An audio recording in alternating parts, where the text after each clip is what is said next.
This is a collective message for those who are arriving here in alignment, not by accident, not by force, but by resonance. This reading does not override your free will. It clarifies what is structurally supported and what is no longer available under the current pattern. Take what resonates, leave what does not, and understand this clearly. Clarity arrives when we stop negotiating with illusion. Let's begin. The Five of Cups reverse. The pattern emotional recovery is underway. And we can see here with the Five of Cups reverse. This card shows the collective turning away from regret, grief, and fixation on loss. Emotional recovery will continue if you stop revisiting the same disappointment. Perspective will return when attention shifts from what failed to what remains viable. Closure will not come from replaying the past. Healing will not occur while self-blame is still being rehearsed. The message is clear. The grief phase is ending, but only if you stop resurrecting it. Card 2, the King of Pentacles, reversed.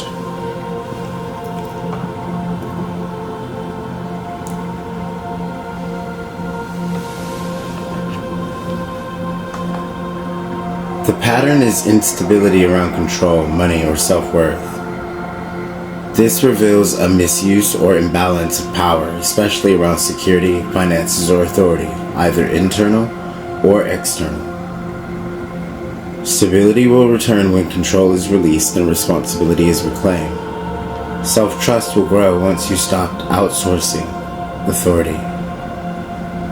Security will not come from outforcing outcomes. Prosperity will not stabilize while values are compromised. The message is clear. Something that looked solid was not aligned. That is being corrected. Card number 3, the Four of Swords.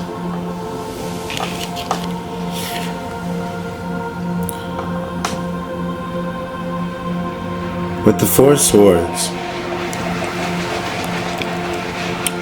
we can easily see the pattern. Required pause before progress. This is not stagnation. This is strategic stillness. Clarity will emerge if rest is honored.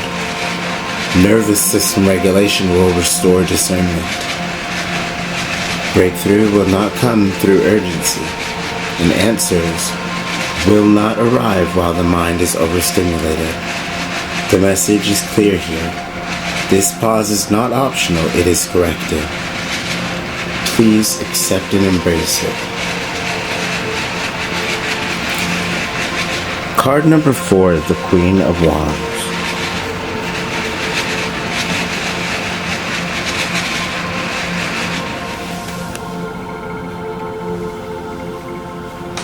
The Queen of Wands has a distinct pattern, a pattern of power that returns through embodiment. This is confidence without force, presence without explanation. Magnetism will increase when you act from self-belief. Visibility will rise when authenticity replaces performance. Influence will not grow through comparison, and confidence will not come from external validation. Stop waiting to be chosen. The choice is already internal. Card number 5, the Sun, reversed.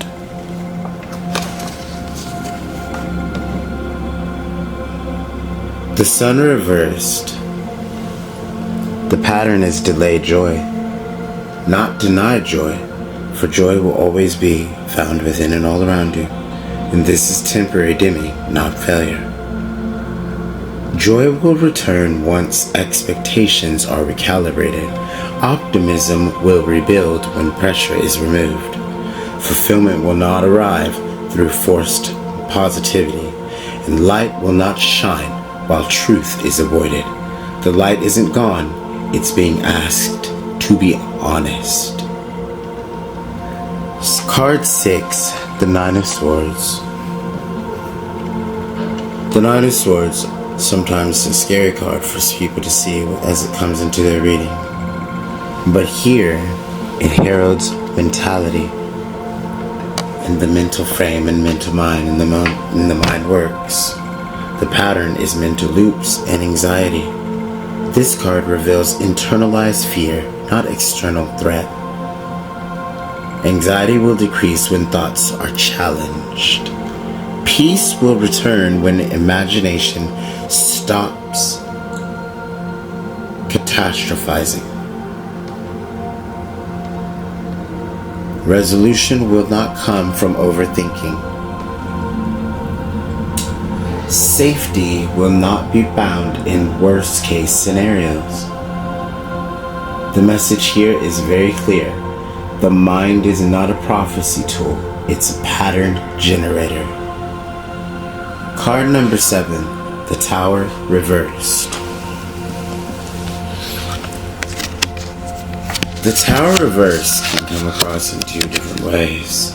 Sometimes positive, sometimes negative. It's all about the perception, the mind, the beholder, and if it's internal or external. In this case, the Tower is internal. The pattern for the Tower in this scenario for the collective is avoided change.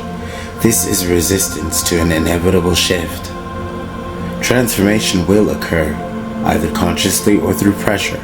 Stability will rebuild after truth is accepted. The old structure will not hold. Avoidance will not preserve comfort. What you resist gently now, life will dismantle loudly later.